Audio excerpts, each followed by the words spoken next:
Hello everyone, I am Dr. Giriraj Sharma and today we will learn about volume targeted ventilation. So what is volume targeted ventilation? Different ventilators call it by different names. This is the Draeger Babylog 8000 ventilator. This ventilator calls it volume guarantee mode of ventilation. Okay.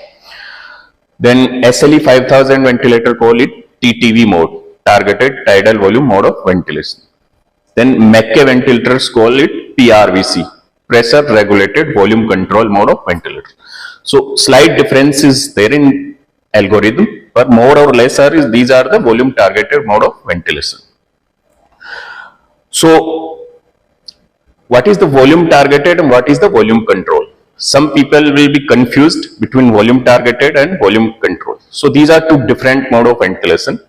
So basically three types of ventilation are there: pressure control, volume control and volume targeted. Okay. So pressure control is most commonly used. In pressure control, we control the pressure. Volume depends on the lung compliance. That is the dependent variable. So we are controlling only pressure. Volume is we are not controlling. Volume is dependent on the lungs. Okay. Then coming to volume control. In volume control, we are controlling the volume, but pressure is dependent on the lungs. So pressure may be high or less. That can cause the barotrauma if the pressures are very high. That is the drawback of volume control. Then third mode is the volume targeted mode of ventilation. So this is the more or less is a hybrid type of ventilation. Here we are controlling, basically we are controlling volume also and pressure also. Okay. So in this, what is the algorithm we will discuss in coming few minutes. Okay. Then why volume targeted ventilation? What is the benefit? Why we are focusing on this volume targeted ventilation, especially in preterm babies? Because in preterm babies, volutrauma is the culprit for the villi, ventilator induced lung injury. So volutrauma is the main culprit of lung injury that causes BPD. Pressure causes the barotrauma, volume causes volutrauma. So volutrauma is the main cause. That's why we want to control the volume also. We want to set the preset tidal volume. Volume should not go above that. That's why we are focusing more on these newer modes of ventilation, volume targeted mode of ventilation, to prevent the lung injury.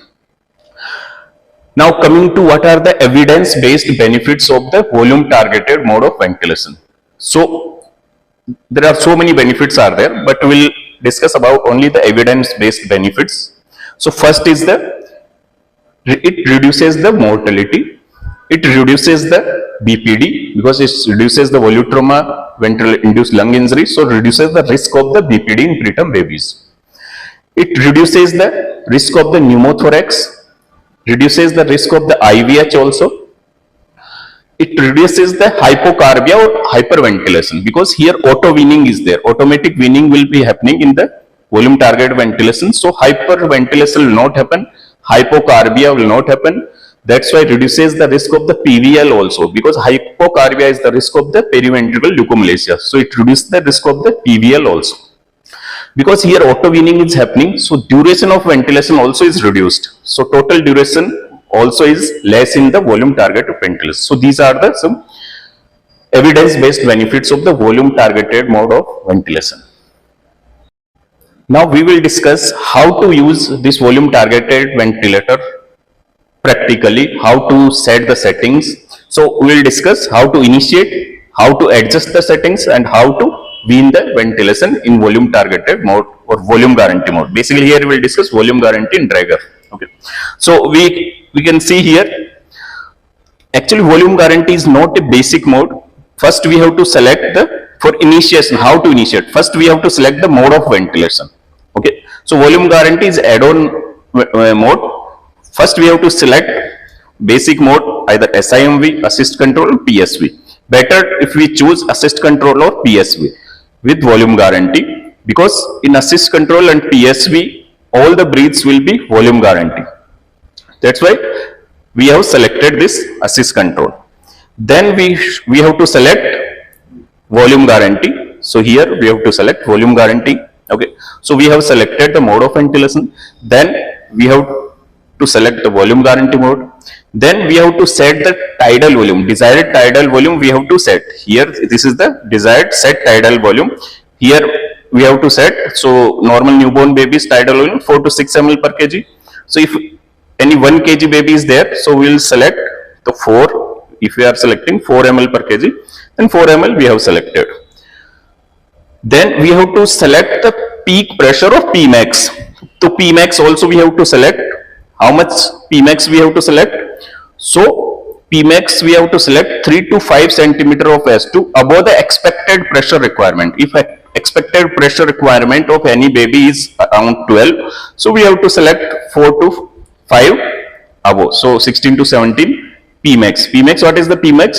So pressure will not go above that level. Okay. So that is the Pmax, those that we have to select. That is the settings in volume guarantee. Other settings we have to select, like other ventilation modes. FI2 we have to select. PWP we have to set. If assist control I time also we have to set. In PSV no need to set I time also. So these other settings also we have to set. So this is the initiation. Then coming to how to adjust the settings. So how to adjust? So first is the Pmax. Pmax first we have started like 3 to 5 centimeter above expected pressures. But after starting ventilation, when baby's lungs are improving, if we have given surfactant or lungs fluids are clear, the compliance will improve, pressure requirement will come down. So after that we have to decrease the Pmax also. When working pressure is coming down, because if lung is improving, in volume guarantee automatic weaning will happening, working pressure automatically will come down. Previously was working pressure maybe 14, now lungs improve, now working pressure is 12, then 11, automatic weaning will happen. According to that, Pmax also we have to reduce. So how much Pmax we have to adjust? Around 30% above the working pressure. So Pmax we should decrease and set around 30% above the working pressure. Okay, so that Pmax we have to adjust after starting ventilation. Then coming to other things, we should not touch, we should not wean the tidal volume. Only Pmax we should reduce. Working pressure is reducing automatically. Then coming to weaning, how to wean the volume guarantee mode of ventilation. So it is actually weaning is happening automatic. When lungs are improving, working pressure requirement will come down. That volume guarantee automatically pressure requirement will be come down. That is the advantage of the volume guarantee mode of ventilation, because in preterm babies, after giving surfactant, we don't have to reduce the PIP. Automatically working pressure will come down when lungs compliance is improving. Only we have to adjust the Pmax. Okay. So now you will ask then why we should reduce the Pmax, because working pressure is automatically reducing. Pmax is the upper limit, so why we should adjust, why we should reduce that? Because if sometimes if that flow sensor is not working, sometimes if flow sensor is not working by any cause, some secretions are there, some problem is there, technical problem, then what will happen, that pressure, working pressure will be set automatically to the Pmax. So if Pmax is very high, so that much pressure will be delivered to the baby. Okay, that is the risk. That's why when pressure requirement is coming down, working pressure is coming down automatically, that time we should decrease the Pmax also. Then coming to weaning, for weaning we should not decrease the tidal volume. Tidal volume is requirement to 4 to 6 ml per kg. We have set 4 or 5. If 5 we have set, we can come down to 4.5 ml per kg, 4 ml per kg. But below that we should not decrease. Unless or until that any alkalosis is happening, if any respiratory alkalosis is happening, then we can come down up to 3.5. Otherwise, you should not, as the tidal volume pressure, working pressure is automatically is weaned. FiO2 we have to wean. Okay, and during weaning we should give adequate PWP, because in volume guarantee PIP is automatically is reduced. Minimum PIP is machine is taking. So if we are not giving adequate PWP, then atelectasis will happen. So adequate PWP we should give. Assist control and PSV, no need to reduce the rate also. So these are the weaning. So whatever weaning, Emax we are reducing, no need to reduce the tidal volume. FiO2 we should wean, PWP we should give adequate. PIP is automatically is coming down working pressure by automatic weaning. So this is the initiation, adjustment and weaning. Now we will discuss what is the algorithm of the volume guarantee mode of ventilation. So algorithm is slightly complicated to understand. That's why I kept it in last. So how it works, volume guarantee, how it works. So volume guarantee is a modified pressure control mode of ventilation. It is the modification of the pressure control only. Here this delivers the set tidal volume with microprocessor directed adjustment in the PIP. Okay, so delivers the set tidal volume with microprocessor directed adjustment in the working pressure. So working pressure is adjusting with direction of the microprocessor. This is the algorithm. So how it adjusts? So here is flow sensor is there. This is the ET tube and this is the baby. So this flow sensor will measure the axial tidal volume of the baby. So axial tidal volume is the measured by the flow sensor. Okay, and this flow sensor will give feedback to the microprocessor of the ventilator that this much tidal volume is delivered.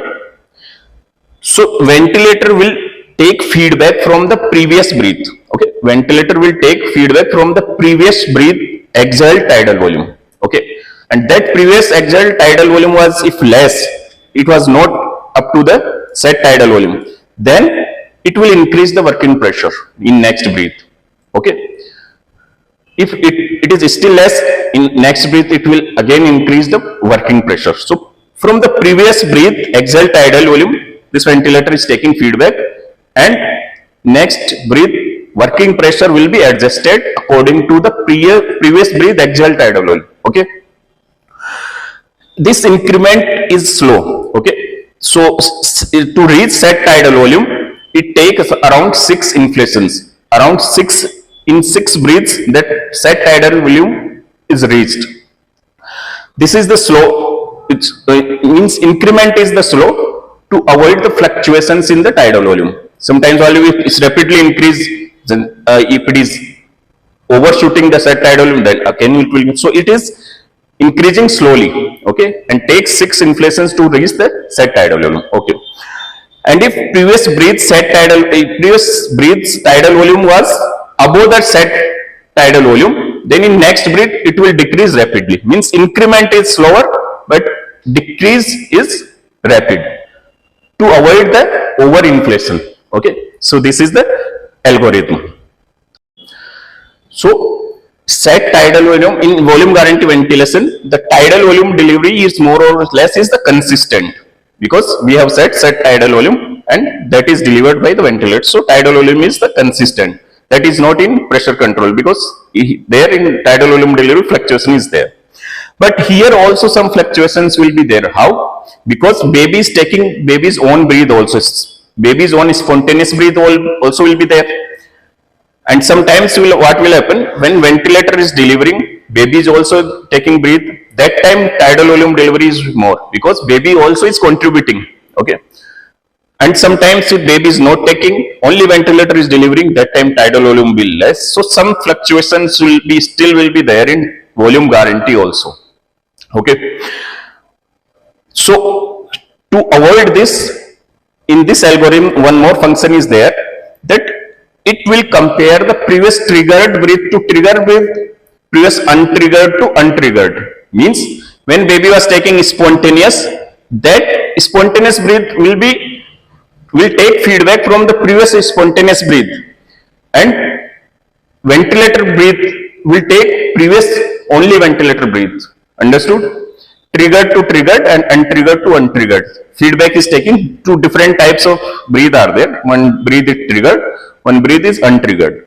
So ventilator will take feedback from previous triggered, and if spontaneous breath is there. If the baby is not taking spontaneous, then it will take feedback from previous untriggered breath. Okay. So to avoid that fluctuation. but still some fluctuations will be there, because degree of spontaneous breathe also will be variable. So baby sometimes taking small efforts, sometimes will take more effort, so some fluctuation will be still be there. So still it is a misnomer. Volume guarantees it will not deliver consist, some fluctuations will be there, but still it is the better mode, and it is the best mode for the preterm extremely low birth weight babies, because here volutrauma risk is less and tidal volume deliveries more or less is consistent. Okay. Now coming to the what is the drawback? So these are so many benefits are there. What is the drawbacks? Drawback is there, if there is any peritubal leak is there, that time this mode will not work. If peritubal leak is more than 40%, then exact tidal volume measurement is not accurate. If peritubal leak is more than 40%, then exact tidal volume measurement is not accurate. If measurement only not accurate, then feedback will not be accurate, and this algorithm will not work. That's why in this, if we are using this mode of ventilation, we should use adequate size of ET tube. Okay, so peritubal leak should be minimum. So this was the volume guarantee mode of ventilation. So I tried my best to explain you, and you have to watch this video again and again to understand this. So in next video we'll discuss about the disease specific ventilation. Thank you so much.